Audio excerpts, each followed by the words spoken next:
¿Quién fue Jesús de Nazaret? ¿Un revolucionario?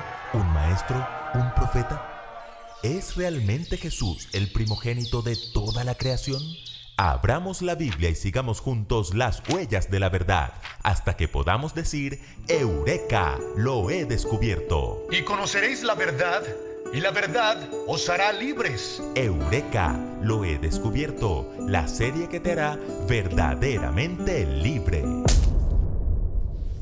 Si escribimos en el buscador de Google la pregunta ¿quién es Jesús?, podemos quedar muy sorprendidos. Más de 200 millones de resultados en 0.67 segundos. Y eso haciendo solo el ejercicio en español, porque al escribirlo en inglés nos da casi 1.000 millones de respuestas. Estas cifras nos indican que no hay otro personaje en la historia que haya generado tanto interés y controversia como Jesús. Ahora bien, así como hay millones de resultados, también hay millones de diferentes respuestas. ¿Que fue un revolucionario, un semidios, un maestro, un farsante, un profeta, el esposo de María Magdalena? ¿O qué es el Cristo, el Hijo de Dios? Pero para responder a esta pregunta no necesitamos ir a Google. No tenemos que viajar en un caballo de Troya, ni descifrar ningún código da Vinci. La respuesta está en la Biblia. Y antes de abrirla, aclaremos que la historicidad de Jesús no es la controversia. Jesús fue un personaje real, existió, su nombre está en los libros de historia. El historiador Gary Habermas asegura que hay 39 fuentes antiguas ajenas a la Biblia que nos permiten reconstruir los hechos de la vida de Jesús.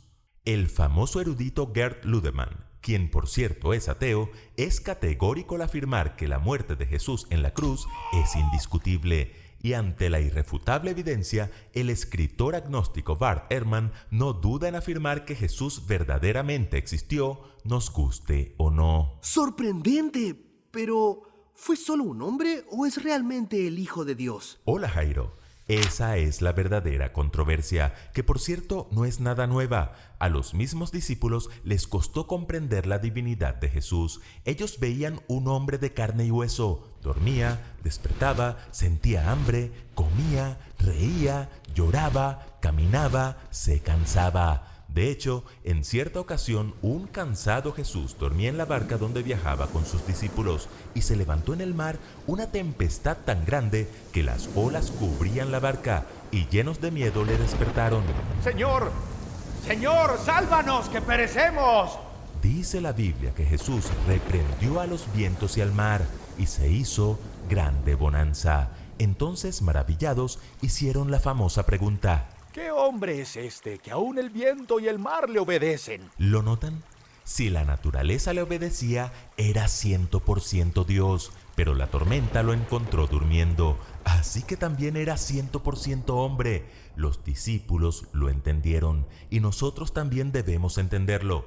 El apóstol Juan, quien estuvo en el barco aquella noche, escribió que en el principio era el Verbo, y el Verbo era con Dios, y el Verbo era Dios.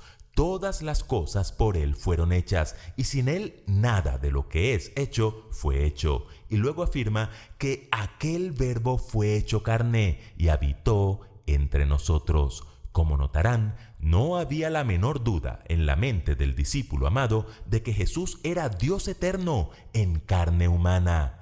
Pablo, buscando despejar todo vestigio de incredulidad, afirmó que en Jesús habita corporalmente toda la plenitud de la deidad. Y por si fuera poco, el mismo Jesús dio evidencias de su divinidad con su autoridad, sus milagros, al perdonar pecados, al leer el corazón de los hombres y al declarar, por ejemplo, que Abraham se había gozado al ver su día. Y cuando los fariseos le preguntaron cómo pudo verle a Abraham, quien ya tenía siglos de muerto, Jesús dijo: antes que Abraham fuese, yo soy. Hay suficiente evidencia bíblica para afirmar que el carpintero de Galilea fue verdaderamente hombre y verdaderamente Dios. Está bien, Pero Colosenses 1:15 dice que Jesús es el primogénito de toda creación. ¿Eso no lo hace un ser creado? Buena pregunta, Jairo.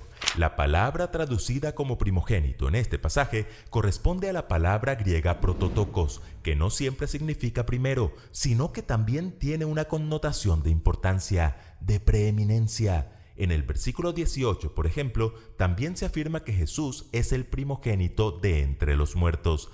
¿Significa entonces que Jesús fue el primer muerto de la historia?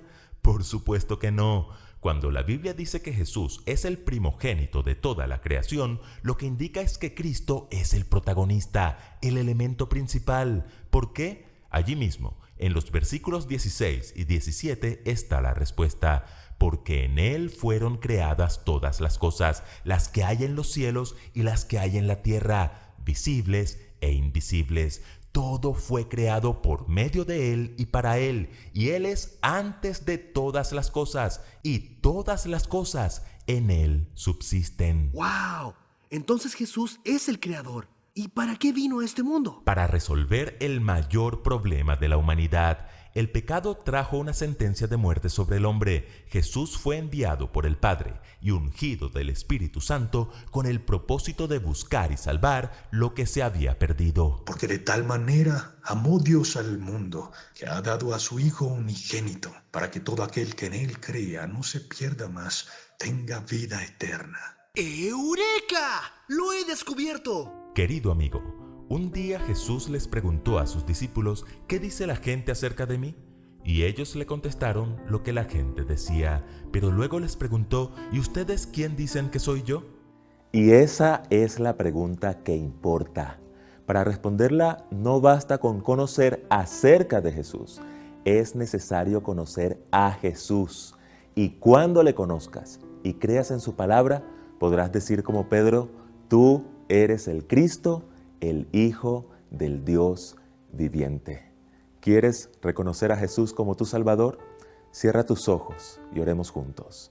Amado Dios, gracias por darnos a Cristo. Ayúdanos a aceptarle y a conocerle, a reconocerle como nuestro Salvador personal. En Jesús. Amén.